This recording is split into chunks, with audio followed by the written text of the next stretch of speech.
সামনেই বিধানসভা নির্বাচন, আর এই বিধানসভা নির্বাচনের আগে দমকলের রদবদল, আর যা ঘিরে কিন্তু শুরু হয়েছে তৃণমূল কংগ্রেস কর্মী সমর্থকের মধ্যে উন্মাদনা।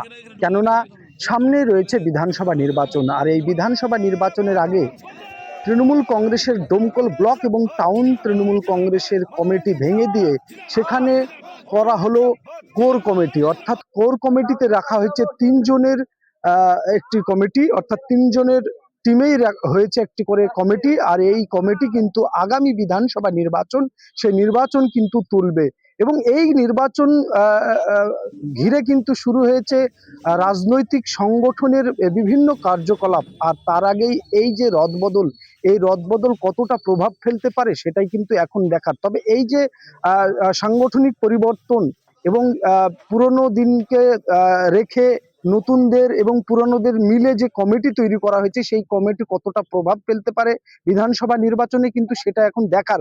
তবে এই যে কমিটি, সেই কমিটিতে কিন্তু যারা এসেছেন নতুন, দেখা যাচ্ছে যে ডোমকল টাউন তৃণমূল কংগ্রেসের যে কোর কমিটি তৈরি করা হয়েছে সেখানে দেখা গিয়েছে আব্দুস সামাদ বিশ্বাস তিনি, এবং রয়েছে প্রাক্তন টাউন সভাপতি কামরুজ্জামান মন্ডল, তিনিও রয়েছেন, এবং শামীম শেখ রুবাই, এই তিনজনকে দিয়ে কিন্তু টাউনের একটি কমিটি ঘোষণা করা হয়েছে। এবং ব্লকের যে কমিটি, সেই কমিটিতে রাখা হয়েছে বশির মোল্লা, এবং বাশির মোল্লার পাশাপাশি রাখা হয়েছে শামসুজ্জোহা বিশ্বাস বাবু, অর্থাৎ তারপরে যাকে রাখা হয়েছে সেটা হচ্ছে তাজিমউদ্দিন খান।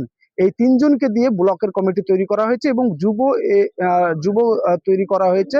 পাশাপাশি যুবর যে টাউন সভাপতি মাজিদুল শেখ, তিনাকে কিন্তু ডোমকলের টাউন যুব তৃণমূল কংগ্রেসের সভাপতি করা হয়েছে, এবং সোহেল রানা নামে একজন যুবককে তাকে করা হয়েছে ব্লকের ব্লকের সভাপতি। পাশাপাশি আইএনটিটিউসির সভাপতি হিসাবে নুরাবুল ইসলামকেই, অর্থাৎ নুরাবুল হককেই কিন্তু রাখা হয়েছে ডোমকল টাউন থেকে, এবং রুহুল আমিন মন্ডল নামে এক ব্যক্তিকে কিন্তু করা হয়েছে আইএনটিটিউসির সভাপতি ব্লকের। এমনটাই কিন্তু দেখা যাচ্ছে। এবার এই কমিটি কতটা একসঙ্গে চলতে পারে, কতটা তাৎপর্যপূর্ণভাবে দলকে শক্তপোক্ত করতে পারে এবং বিধানসভা নির্বাচনে কতটা ফল ভালো করতে পারে সেটাই এখন দেখার। তবে আগামী দিনে এই কমিটি মুখ থুবড়ে পড়বে নাকি ভালো ফল করবে সেটাই এখন দেখার। দমকলের সংগঠন চাঙ্গা করতে বড়সড় রদবদল করল তৃণমূল কংগ্রেস। পূর্বের ব্লক ও টাউন কমিটি ভেঙে দিয়ে গঠন করা হলো নতুন সাংগঠনিক কাঠামো। ব্লক এবং টাউন দুস্তরে তৈরি হয়েছে 3 সদস্যের কোর কমিটি।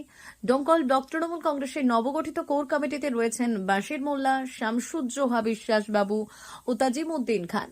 অন্যদিকে টাউন তৃণমূল কংগ্রেসের কোর কমিটিতে স্থান পেয়েছেন আব্দুস সামাদ বিশ্বাস, কামরুজ্জামান মন্ডল ও শামীম শেখ রুবাই। সংগঠনের অন্যান্য শাখাতেও বদল আনা হয়েছে। ব্লক তৃণমূল যুব কংগ্রেসের সভাপতি করা হয়েছে সোহেল রানাকে, টাউন যুব সভাপতি হয়েছে মাজেদুল শেখ, আইএনটিটিউসির ব্লক সভাপতি হিসেবে দায়িত্ব পেয়েছেন রুহুল আমিন মন্ডল এবং টাউন সভাপতি হয়েছেন নুরাবুল হক। মহিলা তৃণমূল কংগ্রেসের ব্লক সভাপতি করা হয়েছে নাজিমা খাতুনকে, টাউন সভাপতি হিসেবে দায়িত্ব দেওয়া হয়েছে শামশেদা বিবিকে। হাতে গোনা কয়েক মাসের মধ্যে বিধানসভা নির্বাচন, তার আগেই এই বড়সড় সাংগঠনিক রদবদলে ডোমকল বিধানসভায় তৃণমূল কংগ্রেস কতটা সাংগঠনিক শক্তি বাড়াতে পারে সেদিকেই নজর রাজনৈতিক মহলে। নতুন দায়িত্ব পাওয়ার পর নেতৃত্ব কি বার্তা দিলেন শুনে নেব তাদের বক্তব্য। তবে আসলেই কি প্রভাব ফেলতে পারবে নাকি মুখ থুবড়ে পড়বে? ধন্যবাদ জানাবো আমাদের নেত্রী মমতা বন্দ্যোপাধ্যায়কে এবং অভিষেক বন্দ্যোপাধ্যায়কে যে আমাদেরকে পূর্ণ আস্থা রেখেছে। আমাদের ব্লকের 3টে কমিটি করেছে, টাউনের 3টে কমিটি, তাছাড়া যুব মাইনরিটি সমস্ত কমিটি আজকে ডোমকলে ঘোষণা হলো। তার জন্য আমরা দিদিকে এবং অভিষেক বন্দ্যোপাধ্যায় আমাদের জেলা সভাপতি অপূর্ব সরকারকে আমি ধন্যবাদ জানাবো যে দায়িত্ব দিয়েছে। আমরা একনিষ্ঠভাবে এবং সকলকে নিয়ে আমরা এই দায়িত্ব পালন করব, এই অঙ্গীকারবদ্ধ আমরা। এখন অবশ্যই শক্তি বৃদ্ধি হবে, কারণ নতুন করে কমিটি গঠন হলো। আমাদের যেনারা বিগত দিনে ছিলেন সকলকে নিয়েই তো আমাদের এই কমিটি গঠন, এবং তৃণমূল দলটা আরো শক্তি বৃদ্ধি করবে, এটা একদম নিশ্চিত দায়িত্ব নিয়ে বলতে পারি।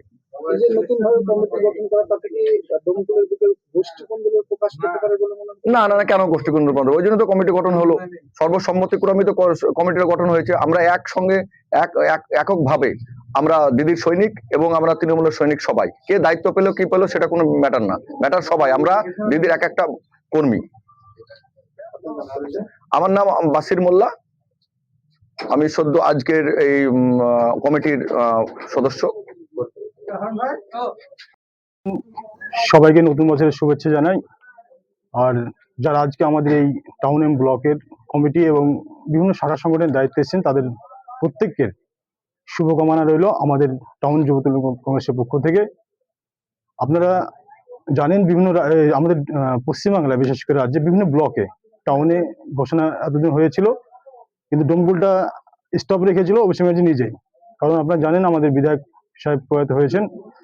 তো সাংগঠনিক ক্ষেত্রে দল যেটা করেছে তাতে আমরা মাথা পেতে নিয়েছি, বা আমরা এই দায়িত্ব হয়তো পালন করতে পারবো কিনা জানি না, তবে চেষ্টা করব সংগঠনকে আরো শক্তিশালী করা এবং আগামী বিধানসভায় দমকল বিধানসভা থেকে একটা প্রচুর পরিমাণে লিড যেন আসে। সে আমাদের দল যাকে প্রার্থী করুক তাকে নিয়ে আমরা এখানে আগামী দিনে লড়বো। আপনাদের যে বিধানসভা প্রার্থী হবে তাকে মাথায় রেখেই আপনাদের একদম এখানে কোনো দ্বিধাবোধ নাই বা বিভক্ত ব্যাপার নেই। আমাদের টাউন সভাপতি এসেছেন, যারা ছিলেন কামরুজ্জামান সাহেব, ওনারা এখন কমিটিতে আছেন। ওনাদের কথা মতোই বা ওনাদের আমাদের গার্জিয়ান হিসেবে থাকবেন যারা দলে আছেন। আমাদের যারা নতুনকে দায়িত্ব দিয়েছেন, আমাদের ব্লকের যুব সভাপতি হয়েছে, যারা আইনটিউটিসির সভাপতি নতুন হয়েছে, আমাদের টাউনের আইনটিউটিসির সভাপতি নুরাবুল আগে থেকে আছেন, দক্ষ সংগঠক। সবাই একসঙ্গে জোট হয়ে আমরা এই বিধানসভাকে 2026-এ একটা রেকর্ড পরিমাণের লিড আমরা করব এই আশা রাখছি। আপনার নাম পরিচয়? আমি মাজিদুল শেখ, টাউন যুব তৃণমূল কংগ্রেসের সভাপতি।